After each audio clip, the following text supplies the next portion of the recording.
Seja muito bem-vindo ao nosso canal do YouTube da família ADBLU, igreja pastoreada pelo nosso pastor presidente, o pastor Nilton dos Santos, também nosso pastor Lediel, aqui na cidade de Blumenau.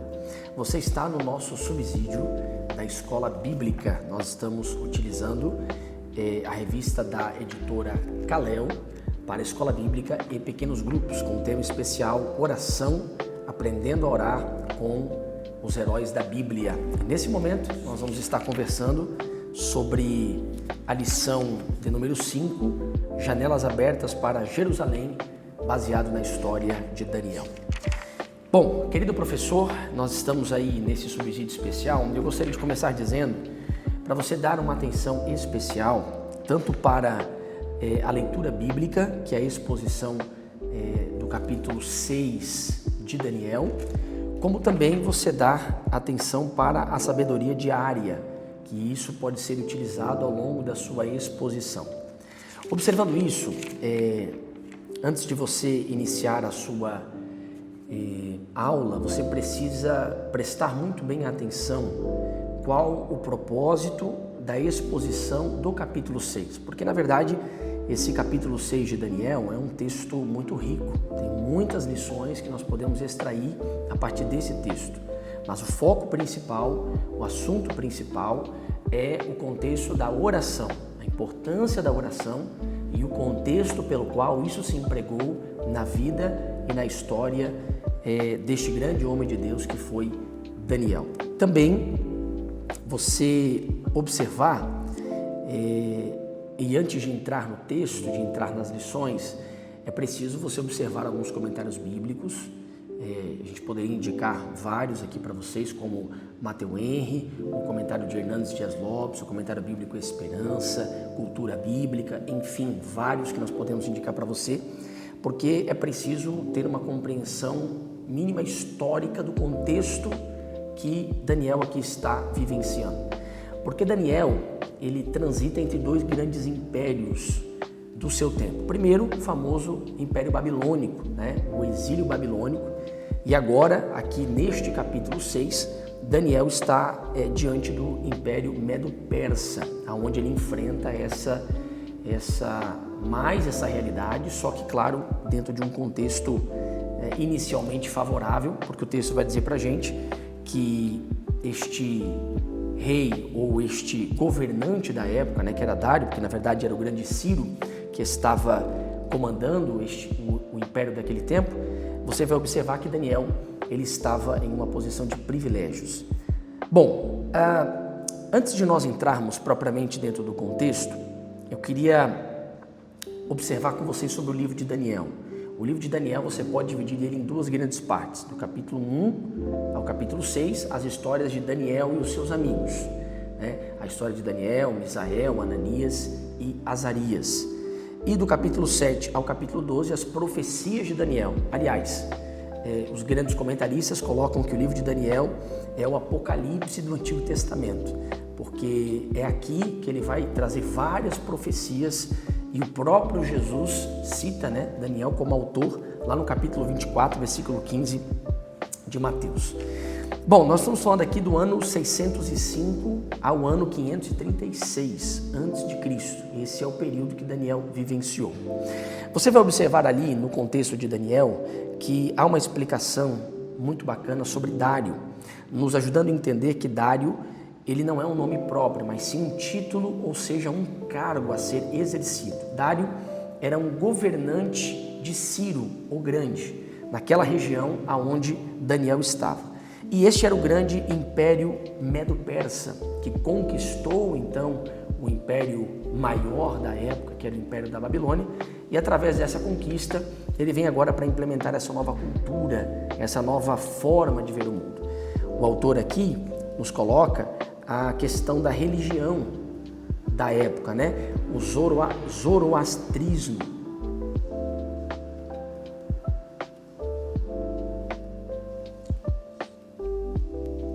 Zoroastrismo, que era a religião conhecida por fazer o dualismo, a guerra entre duas forças. O autor aqui coloca muito bem que essa mentalidade deste período invade até os nossos dias. Muitas pessoas ainda oram encarando um certo dualismo entre o nosso grande Deus e o seu adversário, como se estivesse em pé de igualdade ou sendo um oponente à altura. Bom, essa seria a primeira parte. Minha dica para você é que, digamos que a sua escola bíblica vai durar de 45 a 1 hora, né, que geralmente é a média, ou o seu pequeno grupo aí. Eu gostaria de dar a dica, né, de você gastar no máximo 15 minutos com essa primeira parte, contextualizando com tudo aquilo que a gente está colocando aqui, ok?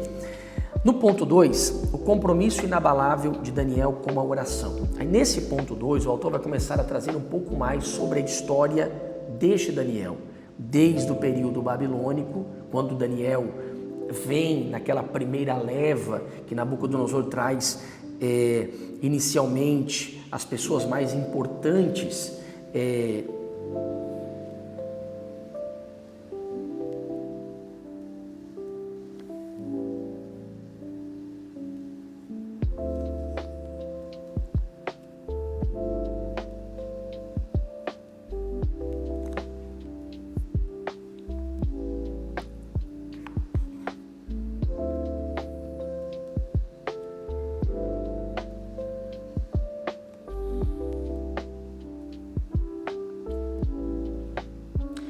Inicialmente, quando Nabucodonosor traz alguns como cativos no ano 605, e então destes trazidos cativos, Daniel está juntamente com seus companheiros, que é destacado ali no capítulo 1, Misael, Ananias e Azarias.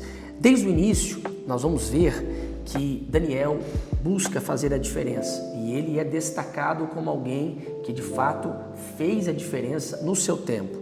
No período agora de Ciro ou Dário, o Medo, e na supervisão de Ciro, Daniel novamente se destaca. E é nesse momento da sua exposição que você inicia a exposição propriamente, ou as colocações sobre o capítulo 6 de Daniel, explicando que Dário divide ali o seu reino em 120 províncias, que é a expressão ali em algumas versões sátrapas, que vem de satrapias, que significam as províncias da época, e sobre esses 120 príncipes é colocado 3 presidentes, dentre eles o mais destacado sendo Daniel. Bom, ponto. Agora é o momento de você explicar o enredo que vai ocorrer a partir do versículo de número 4, aonde a Bíblia vai nos registrar que Daniel era fiel ao Senhor, Daniel servia ao Senhor, mas aquelas pessoas buscavam algo contra Daniel. Aqueles que estavam em volta, que participavam também dessa liderança, juntamente com Dário, não contentes com a posição de Daniel, resolvem promulgar um decreto e foram a Dário, você conhece a história, pedem para que somente a ele fosse buscado num período de 30 dias, e ali está Daniel.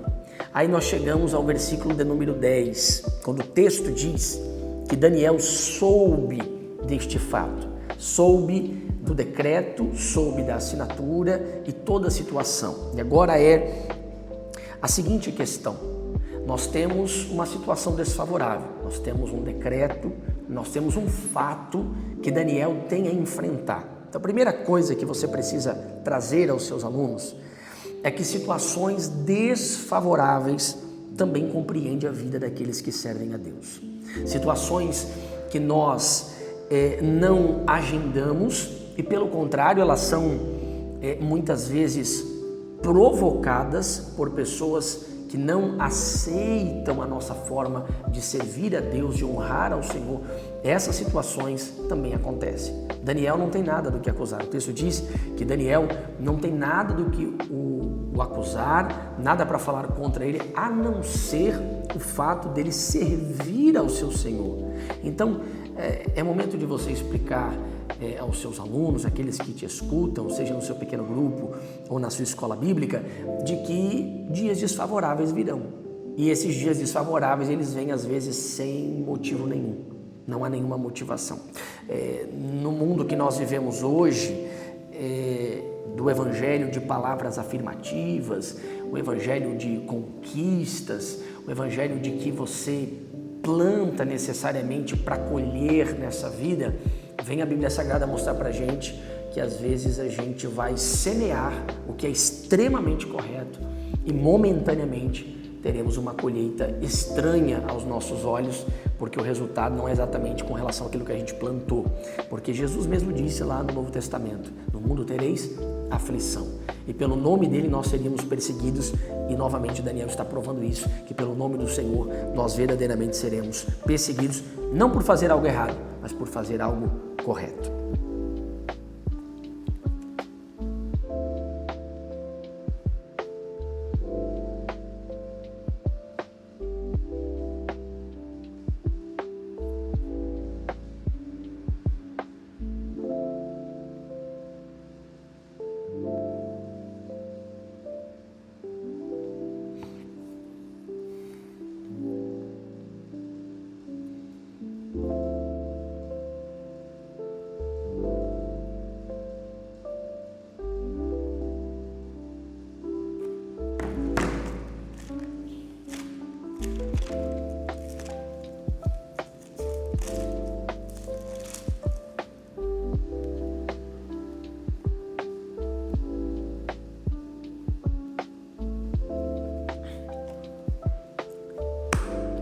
Pedro afirma isso lá na sua primeira carta, capítulo 4, versículo de número 16, quando ele diz: se alguém for sofrer como um cristão, não se envergonhe, mas glorifique a Deus neste momento. Bom, a segunda grande verdade que você tem a dizer é a sua decisão diante dessa situação.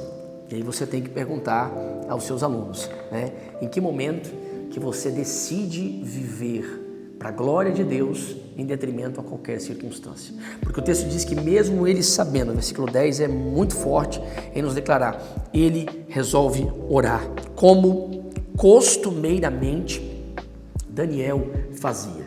Olha só, entrou em sua casa, ora, havia no seu quarto janelas abertas para a banda de Jerusalém, 3 vezes no dia, punha-se de joelhos e orava e dava graças a Deus diante de Deus, diante de seu Deus, diz o texto, como também antes costumava fazer. Eu quero destacar essa expressão final, como antes costumava fazer, ou seja, a circunstância estava favorável, ele fazia. A circunstância agora está desfavorável, ele continua fazendo. É a gente entender aquilo que Paulo diz aos Coríntios, né? Sede firmes e constantes e inabaláveis na presença de Deus, porque o vosso trabalho não é vão no Senhor. Firmeza, constância, independente da circunstância, é isso que Deus espera de cada um de nós. Exalte isso aos seus alunos. Aqui no 2.3, o autor muito sabiamente coloca um questionamento interessante: como deve ser a nossa obediência civil? Porque veja, há um certo drama moral aqui proposto no texto. Há um decreto e Daniel está quebrando esse decreto. A pergunta é: até que ponto devemos obedecer às leis civis? Até que ponto a nossa obediência ou a nossa desobediência deve ser colocada intencionalmente com relação a um decreto, a uma lei? Primeiramente, eu gostaria de explicar que a Bíblia exalta a obediência civil. Você vai ver isso na carta de Paulo aos Romanos, capítulo 13, do versículo 1 ao 7. Você vai ver isso em 1 de Pedro, capítulo 2, versículo 13 ao versículo 17. A Bíblia fala claramente que nós devemos honrar os governantes. Com relação a essa questão, existem várias perspectivas sobre a questão em que ponto nós devemos ter uma desobediência civil, vamos colocar assim, né? 3 pontos, então 3 visões diferentes. Primeiro, há aquela visão anarquista. O camarada é totalmente contra qualquer instituição, contra qualquer tipo de hierarquia proposta. Então esse camarada vai dizer assim: não, eu devo desobedecer, eu só faço aquilo que eu sinto, aquilo que eu acho que deva ser feito. Bom, para isso a Bíblia tem Romanos 13, que eu já citei, e 1 de Pedro 2, e todo o Antigo Testamento, citando várias vezes para nós como nós devemos ser obedientes. Então, a anarquia não é uma visão boa. O segundo ponto são as pessoas que colocam o patriotismo extremo, pessoas que defendem que a lei tem que ser guardada independente de circunstância. Então, se está na lei, eu vou viver. Pessoas que tudo aquilo que o governante diz, ele exatamente faz sem ter nenhum crivo. A gente pode, por exemplo, pensar um exemplo do grande julgamento de Nuremberg, na então Alemanha de 1945, quando teve o grande julgamento e os advogados, então, daqueles criminosos de guerra, disseram assim: não, os nossos clientes são pessoas inocentes porque eles estavam apenas obedecendo ordens do governo. Existe uma famosa frase na história quando um dos juízes responde e diz assim: no entanto, senhores, não existe uma lei acima dessas leis? Então, quer dizer, tentaram sair por inocente porque estavam obedecendo exatamente uma lei. Bom, eu acho que nem devemos ser anarquistas e nem patriotas em extremo, vamos assim colocar. Existe uma terceira posição, uma perspectiva diante desse dilema, que é a perspectiva do crivo das Escrituras. É isso que o apóstolo Pedro, também no Novo Testamento, em Atos no capítulo 4, 19 e 20, em Atos 5, 29, ele diz que importa que obedeçamos a Deus. Então, toda lei, ela deve ser obedecida. Agora, toda lei que fere o princípio daquilo que é bom, daquilo que é correto, daquilo que é moral diante das Escrituras Sagradas, essa lei será quebrada. É só você lembrar o que Tiago diz no capítulo 4, versículo 17: aquele que sabe fazer o bem e não o faz, comete pecado. Então, no momento em que a lei, ela transpassa o limite das Escrituras, esse é o momento da gente repensar qual atitude que nós devemos tomar e com certeza seguir as Escrituras Sagradas. A Bíblia está recheada desses exemplos, mas lembre-se de Êxodo capítulo 1, por exemplo. Se os alunos questionarem, coloque Êxodo 1 para eles, onde a Bíblia diz que é uma ordem de Faraó: matem os meninos. Há duas parteiras lá, Cifrá, você sabe o nome da outra? Coloque aqui nos comentários, deixa eu ver se você está ligado comigo, ou se está aí no modo 2 e você não está me acompanhando. Vamos lá, Cifrá e...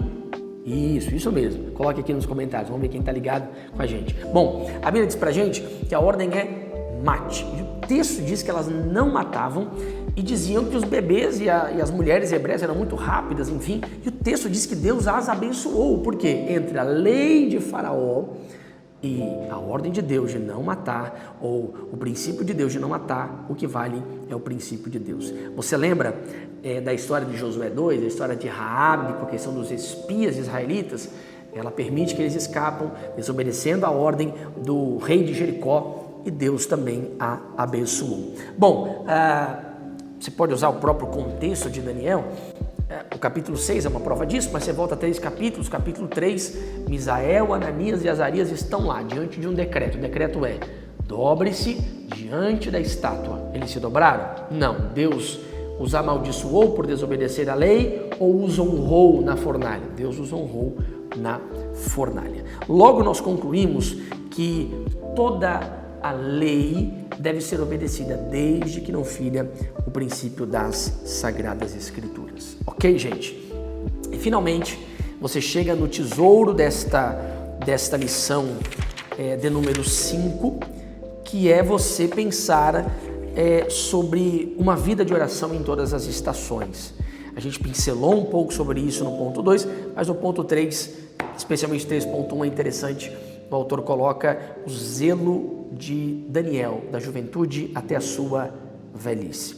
Você vai observar que Daniel chega na Babilônia em 605. Nós estamos aqui no capítulo 6 em 539, 538, 539.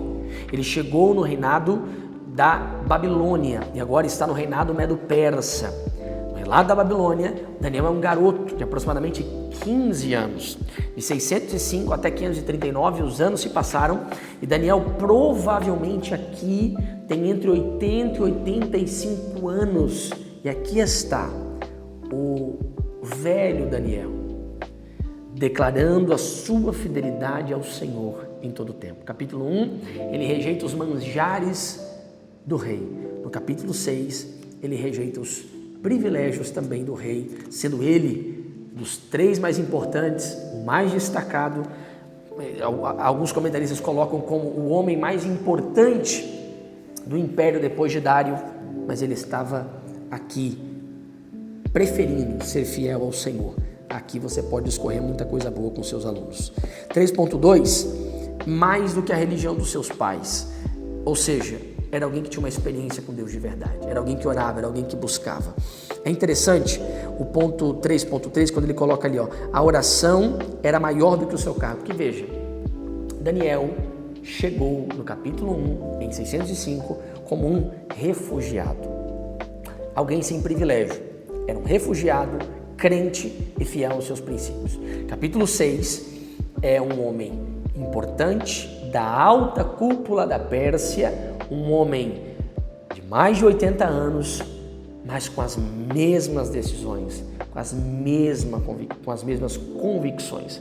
Aqui é hora de você perguntar, para alguns crentes que mudam o seu posicionamento conforme o tempo. Sabe aquela frase? Eu já fui assim. Eu já servi a Deus, eu já orei, eu já evangelizei, eu já fiz. Bom, olha para Daniel, gente. Quando ele foi colocado na cova dos leões, um senhorzinho tendo lançado na cova dizendo: eu ainda sou o mesmo. Eu ainda tenho aquela fé daquele garoto que chegou no ano 605. Estou em 539 declarando: meu Deus é o Deus de Israel. Não abra mão da minha fidelidade, buscar ao Senhor e permanecer sendo fiel. Isso é algo maravilhoso. 3.4, mantinha as portas abertas para Jerusalém. É claro que isso aqui é uma referência clara ao livro de Reis, a oração e a súplica de Salomão, olhar para a cidade, orar, trazendo essa referência à cidade santa. Provavelmente aqui, dizem os comentaristas, que nascem essa cultura que ainda permeia no Oriente, na questão do islamismo, de voltar-se a uma cidade santa para orar, enfim. Mas o importante é essa devoção de Daniel, esse desejo de buscar a Deus, de não deixar as circunstâncias da vida limitar a sua intimidade com Deus. Você conclui essa reflexão com seus alunos colocando a seguinte proposta: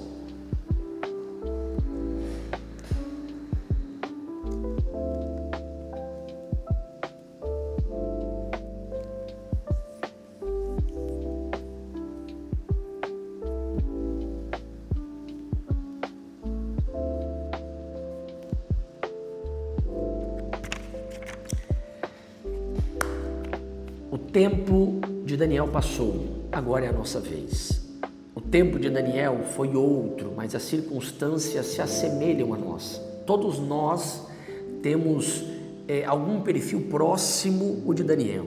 Ou o Daniel refugiado em um contexto desfavorável, ou um Daniel próspero em um contexto, se eu posso colocar assim, favorável. Daniel era crente no contexto desfavorável. Você pergunta, você que está passando dificuldades financeiras, problemas e lutas, seja fiel como Daniel no capítulo 1. Você que está no contexto favorável, honrado pelo Senhor, permaneça sendo fiel, porque Daniel mostra pra gente que não interessa a circunstância, o que interessa é onde está o nosso coração. Sabe por quê?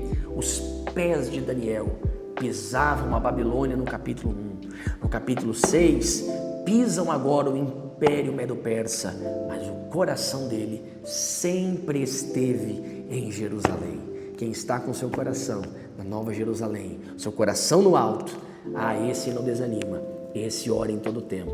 Que Deus te abençoe, que seja uma aula abençoada e que termine não só com o pessoal impressionado com o conhecimento sobre a sua aula, mas que termine em lágrimas com o desejo de ser um crente melhor e servir ao Senhor nesse tempo. Que Deus te abençoe, até a próxima, deixe o seu like, deixe o seu curtir, inscreva-se no nosso canal. Que Deus te abençoe, em nome de Jesus, amém.